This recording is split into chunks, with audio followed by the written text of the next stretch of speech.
जय हिंद दोस्तों, स्वागत है आप सबका शार्प स्टेपर कम्युनिटी में। So today is going to be the last video of this whole Ghatna Chakra series which we are following since last few months, and we'll be completing the series today of all the 6 static Ghatna Chakra. So you will be having the playlist available for all the Ghatna Chakras now, and moving towards the other pioneers which we'll be taking in future. So I'll let you know, and I also want your cooperation in it. Please tell me what should we start with. I'm planning to start with the Hindi portion of the RO, which is going to be conducted. The exam is going to be conducted in July, so I'm trying to get a hold of it as of now, and फिर देखेंगे उसके बाद हम जो भी शुरू करते हैं. But thank you all for your support, जितना भी आपने किया है उसके लिए thank you, and I want the support for future also. अगर आप चाहते हैं कि हम यूट्यूब पर इसी तरह चीज़ें जो फ्री चीज़ें हैं जो लोगों तक पहुंच सकें, जो जिनके पास एक्सेस नहीं है, एटलीस्ट इंटरनेट की एक्सेस अब है सबके पास, तो at least if they do not have the access of books, the places where they live, they should they should not be lacking. So this was one of the motto when I started this series, and I want support of you guys. You can share the video as much as you can, you can share the channel as much as you can, and I think this is the only support which gives a boom for me to start with the new venues also. So I'll be waiting for this definitely. And apart from it, if I say अगर हम कुछ और start करना चाहें तो उसके suggestions आप हमें दे सकते हैं. सो स्टार्ट करते हैं उसी के साथ इस वीडियो के लिए, और ये आज के लिए हमारा घटना चक्र का आखिरी वीडियो होगा.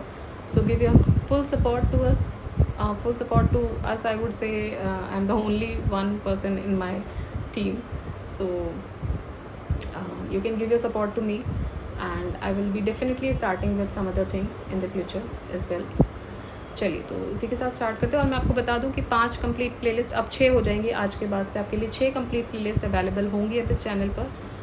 घटना चक्र की सारी स्टैटिक जो प्लेलिस्ट है वो आपको मिल जाएगी. History, economics, ecology, geography, general science and polity, plus I Drishti Ghatna चक्र करंट अफेयर्स भी अवेलेबल है, तो वो भी आप चेक कर सकते हैं. ठीक है, चलिए तो स्टार्ट करते हैं क्वेश्चन नंबर 126 के साथ. In India the legal service authority provide the free legal add to which of the following types of citizens? Now this was asked in the UPSC 2020 examination. Now person with an annual income of less than 1 lakh, transgender with an annual income of less than 2 lakh, member of other backward classes with an annual income of less than 3 lakh, all senior citizens. तो किसको provide करेगा free legal aid? So free legal aid would be provided to the person with an annual income of less than 1 lakh and transgender with an annual income of less than 2 lakh. ठीक है, 1 and 2. Section 12 में बहुत सारे दिए हुए हैं, जैसे कि member of SC/ST, victim of trafficking in human beings और begar as referred to in article 23 of the constitution, a women और child, an industrial worker, a person in receive the annual income of less than amount mentioned in the following schedule और any other higher amount as may be prescribed by the state government. So the income ceiling limit prescribed in the act for the availing free legal aid in different states has been the state below. Andhra में 3 लाख है, अरुणाचल में 1 lakh, Gujarat 1 lakh, Karnataka, Madhya Pradesh, Delhi 1 lakh, senior citizen 2 lakh, transgender 2 lakh. ठीक है, so statement 1 correct हो जाएगा, 3 गलत हो जाएगा क्योंकि 3 लाख हो गया है उसमें, because there is a free legal aid to SC/ST community, but OBCs के लिए नहीं है. When it comes to provision for free legal services to the member of transgender, 2 lakh की लिमिट दी हुई है दिल्ली में, सो स्टेटमेंट 2 करेक्ट है.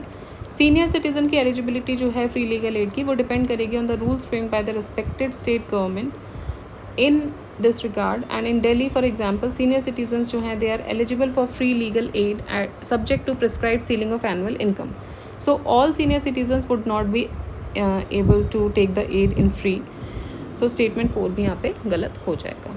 ठीक है, नेक्स्ट देखते हैं. Untouchability will not constitute an offence when the accused and the complainant victim belong to the same social group. अगर एक्यूज्ड भी एक ही कम्युनिटी का है, एक्स कम्युनिटी, और जो विक्टिम है वो भी एक्स कम्युनिटी की है, तो इस केस में जो अनटचेबिलिटी है वो ऑफेंस कॉन्स्टिट्यूट नहीं करेगा. ठीक है, Now this probably might have been asked in it was asked in MPPSC. Next देखते हैं match list 1 and list 2. Case and subject: A.K. Gopalan versus the state of Madras, Romesh Thapar versus state of Madras, Shankari Prasad versus union of India, Champakam Dorai Rajan versus state of Madras. तो देखिए, A.K. Gopalan case में था procedure for preventive detention, Ramesh Thapar case में था रोमेश थापर में restrictions on free speech, Shankari Prasad versus union of India parliament's power to amend the constitution, and Champakam Dorai Rajan case was equality in admission to educational institution. ठीक है, तो ये रेस्ट्रिक्शन ऑन फ्री स्पीच था रोमेश थापर के लिए. Next, consider the following statements. The fundamental right to protection of life and personal liberty can not be suspended during emergency. मतलब कि article कौन सा आ जाएगा? They are asking about the fundamental rights to protection of life 21. ठीक है, and fundamental right to protection of liberty कौन सा है? आप कमेंट बॉक्स में बताइएगा. सो ये बोल रहे हैं, एक तो फर्स्ट स्टेटमेंट ये है. Second is the vice president to India can be removed from the office by a resolution passed by the Council of States and approved by the House of the People. Third is, at present the leader of opposition and Council of State is Shri Arun Jaitley ji. So 2010 का question है. Now Shri Arun Jaitley ji is no more. The chairperson of Planning Commission of India is Shri Montek Singh Ahluwalia. ये भी गलत है. तो देखिए, in the question period Montek Singh Ahluwalia was the deputy chairman of the Planning Commission. Chairman जो थे वो prime minister होते हैं, तो इसलिए तो गलत हो जाता है. दूसरा बात करें, नीति आयोग इस्टेब्लिश हो गया था इसके जगह पर on January 1st 2015. So in the question period the leader of opposition Rajya Sabha was Arun Jaitley, but currently leader of opposition in Rajya Sabha हैं गुलाम नबी आज़ाद. नेक्स्ट देखते हैं, with reference to union government consider the following statements. N. Gopalaswamy Iyengar committee suggested that a minister and secretary be designated solely for pursuing the subject of administrative reforms and promoting it. 1970 में Department of Personnel was constituted on the recommendation of Administrative Reforms Commission 1966, and this was placed under the Prime Minister's charge. Which of the statement is or are correct? देखिए, इसमें second statement correct है. First की अगर हम बात करें, सो N. Gopalaswamy Iyengar in his report, namely reorganization of the machinery of central government in 1950, recommended for the grouping of ministers, improvement in the capabilities of personnel, and also in the working of O&M division. Now it nowhere mentions that a minister and a secretary be designated solely for pursuing the subject of the administrative reform and also promoting it. So statement 1 is not correct. 7th February 1973, the work relating to the Department of Administrative Reforms was transferred to the Department of Personnel, created under the Cabinet Secretary on 1st August 1970, and was redesignated as the Department of Personnel and Administrative Reforms. Now in April 1977, Department of Personnel and Administrative Reform was shifted from Cabinet Secretariat to the Ministry of Home Affairs. 1985 में department of personal administrative reforms elevate कर दिया गया था और एक full fledged ministry इसको बना दिया गया था of personnel and training, administrative reforms, public grievances and pensions. Then in December again 1985, ministry of personnel training, administrative reforms, public grievances and pension was redesignated as ministry of personnel, public grievances and pension with 3 departments. उसमें अब 3 department थे. बहुत complicated है, but इतना आपको बस इतना दिमाग में रखना है कि कैसे कैसे इसका क्रोनोलॉजी गई है. सो अब इसमें 3 डिपार्टमेंट्स बने. First is DOPT, department of personnel and training. Second is DOAT, that is department of administrative reforms and public grievances, and Department of Pension and Pension Welfare. So this ministry was placed under overall charge of the Prime Minister, assisted by Minister of State. Next, in India there is no law restricting the candidates from contesting in one Lok Sabha election from 3 constituencies. In 1991 Lok Sabha election, Shri Devi Lal contested from 3 Lok Sabha constituencies. As per the existing rules, if a candidate contests in one Lok Sabha election from many constituencies, his or her party should bear the cost of by-elections of the constituencies vacated by him or her in the event of him or her winning in all the constituencies. ठीक है, तो देखिए इसमें से सिर्फ second statement सही है.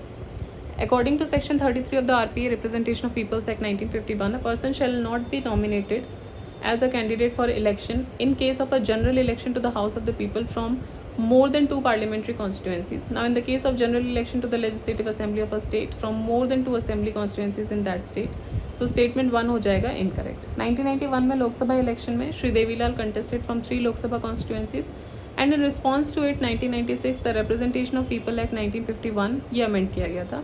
So whenever the leader have won more than one, the candidates have retained only one, forcing the bypolls in the rest. ठीक, so statement 2 हो जाएगा यहाँ पे correct. Now there is no such provision कि अगर कोई कैंडिडेट लोकसभा इलेक्शन लड़ रहा है फ्रॉम मेनी कॉन्स्टिट्यूएंसीज तो जो बाई इलेक्शन होंगे उसका खर्चा उसकी पार्टी उठाएगी, ऐसा कोई भी अभी तक रूल नहीं बना है. ठीक है. Next, which of the following statement is not correct? The Constitution Amendment Bill has to be passed by both houses of Parliament separately with a special majority. सही है. Constitutional cases in Supreme Court is heard by minimum 5 judges. Next, freedom of press is included in the fundamental right of freedom of speech and expression. ठीक है. Zakir Hussain was the first Vice President of India. Fourth वाले incorrect है. जाकिर हुसैन नहीं थे, doctor S Radhakrishnan ji थे जो first vice president थे India के, who served on his post from 1952 to 1962. Zakir Hussain साहब जो थे वो सेकेंड वाइस प्रेसिडेंट थे इंडिया के और उनकी जो टाइम था वो 1962 से 1967 था.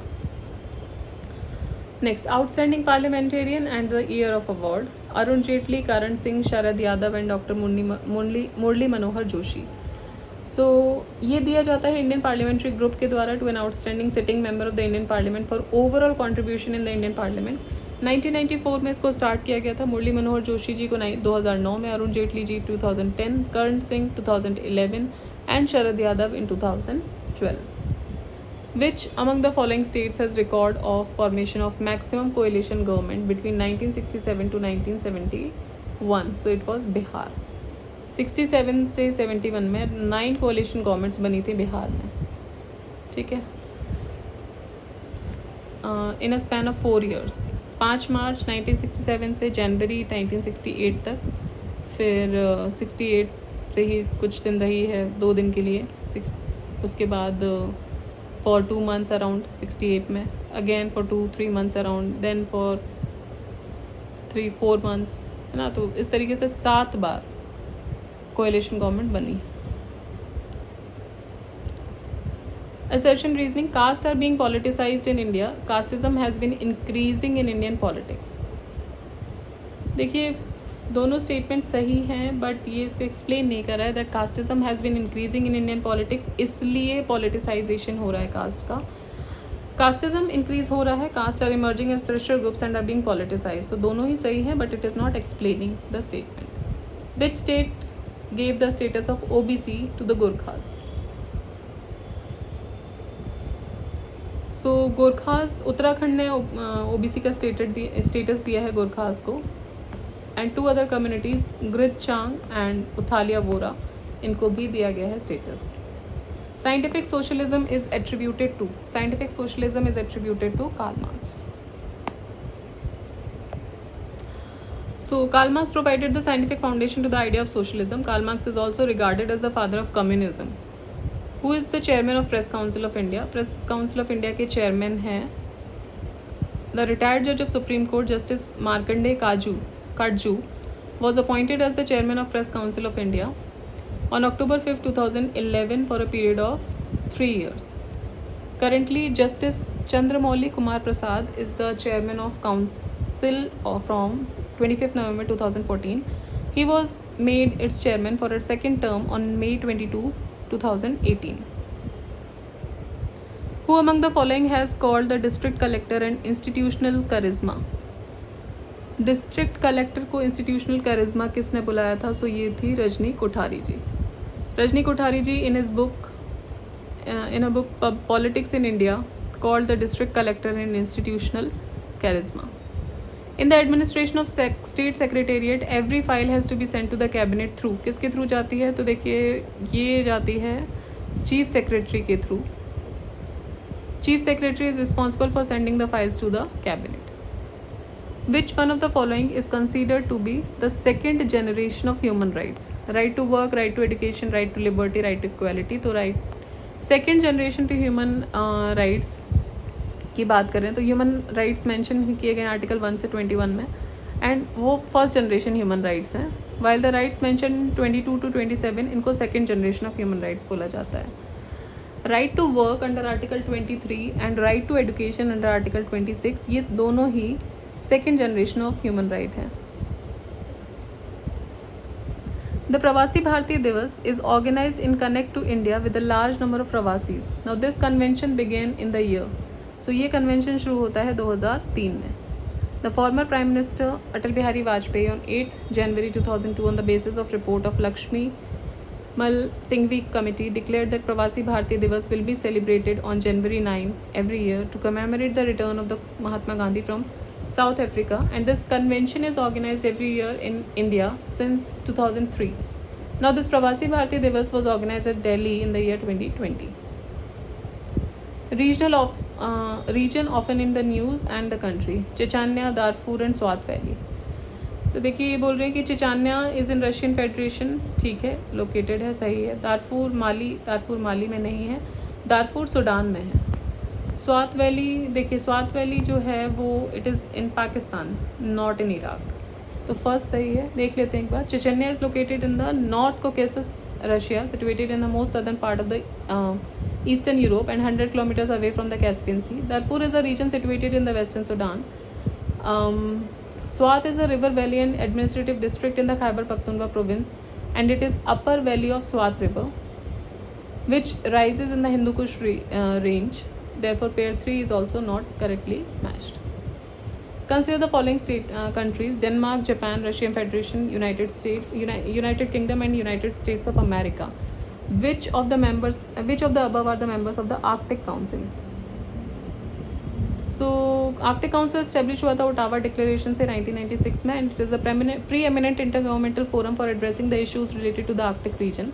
Now, the members of the Arctic Council, they include 8 countries: Canada, Denmark, Finland, Iceland, Norway, Sweden, Russian Federation, and the United States. The Council provides a means for promoting the cooperation, coordination, and the interaction among the Arctic states. Now, with the involvement of the Arctic indigenous communities and other Arctic inhabitants on common Arctic issues, in particular, the issues of sustainable development and environmental protection in the Arctic, India and Japan are also included in 12 permanent supervisors of this council. Chairmanship जो है इस council की वो change होती है हर 2 साल में. Iceland जो है it is the chairman of council from 19 to 21, तो ये पुराना डेटा है. Who was the first woman to become the Prime Minister of any country? So she was Srima Rao Bhandar Naike from Sri Lanka. Sirimavo Bhandar Naike was a Sri Lankan politician and the first woman to become the Prime Minister of any country. ये बनी थी 1960 में. Now she was sworn in as Prime Minister of Sri Lanka 3 times: 60 to 65, 70 to 77, and 94 से 2000. Which of the following statement is not correct? Supreme Court is the highest court of appeal in India. The number of languages recognized as regional languages in the Constitution of India is 18. Article 35 read with Article 17 confers on the Parliament the power to make new prescribing punishment for practicing untouchability. The Charter Act of 1813 is termed as the Magna Carta of Indian Liberties. देखिए 92nd Constitutional Amendment 2003 की अगर बात करें, so the 4 languages Bodo, Dogri, Maithili and Santhali ये add हुए थे 8th schedule में in the Indian Constitution, and as a result of this amendment the total number of languages given in the 8th schedule they became 22. Now there were 14 languages in the 8th schedule जब Constitution enforcement में आया था 1950 में. Manifesto declared by empress Victoria on November 1, 1858 इसको बोला जाता है Magna Carta of Indian liberties. So option B and D दोनों ही करेक्ट हो जाएंगे.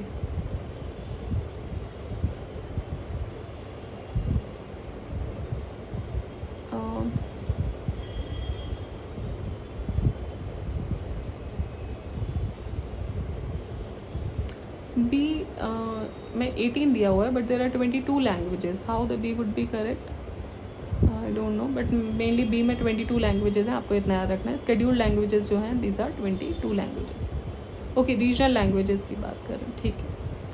विच of the following statement is not correct? The total number of articles in the constitution of India is 395. Not correct बताना है आपको, so this is correct. Finance commission article 280 है, madam Cama was the first women president of Indian National Congress. No, she was not the first women president. First women president थी Annie Besant और first Indian women president थी सरोजनी नायडू जी.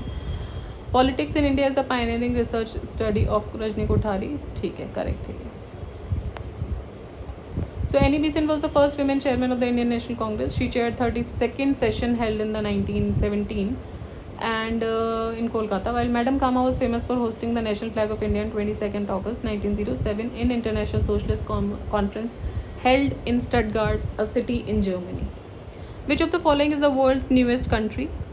So it is South Sudan. ठीक है, अब 2013 का question है, उस time पे थी. UN observe dash as international year for women. So UN इस साल अगर आप देखेंगे तो UPSC में भी इंटरनेशनल ईयर्स पे क्वेश्चन आए हैं. 4 ईयर दिए हुए थे और आपको उसको मैच करना था. ठीक है, सो 1975 जो है वो इंटरनेशनल ईयर फॉर विमेन था. The Indian foreign policy of non alignment was initiated by, so it was initiated by Jawaharlal Nehru ji, Pandit Jawaharlal Nehru. Indian foreign policy of non alignment. Which among the following European Union countries is the first to officially recognize the state of Palestine? So it was Sweden. Sweden was the first to officially recognize the state of Palestine. It is the first European country which officially recognized the state of Palestine in October 2014. 30th September 2015 को Palestinian flag जो है वो raise किया गया था outside the UN headquarter for the first time.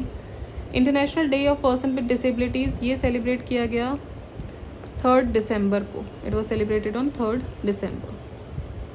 Okay.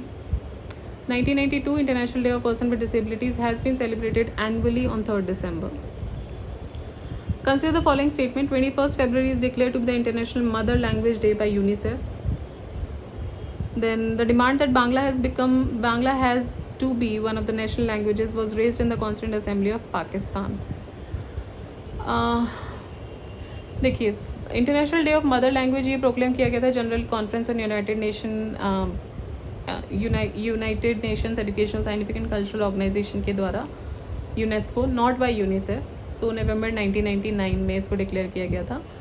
And Ekushey February और simply Ekushey which is the 21st in Bangla commemorates a day in 1952 when students of the University of Dhaka launched a nationwide protest against the imposition of Urdu on the people of what was then East Pakistan.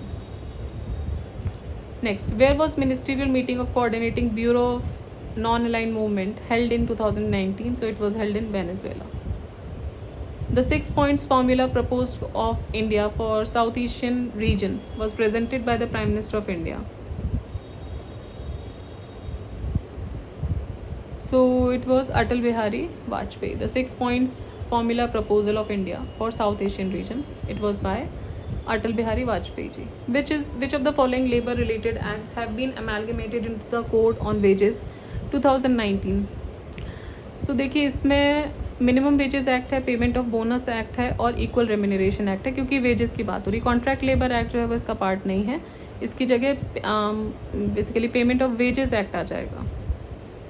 Djibouti Code of Conduct is related to the International Maritime Grouping Against Piracy. International Maritime Grouping Against Piracy. It is also known as Code of Conduct concerning the repression of piracy and armed robbery against the ships in the Western Ocean and the Gulf of Aden. और इसको adopt किया गया था 29 जनवरी 2009 को. Which of the following is not correctly matched? Companies Act 2013. Indian Contract Act 1870, Partnership Act 1932, Sales of Goods Act 1930.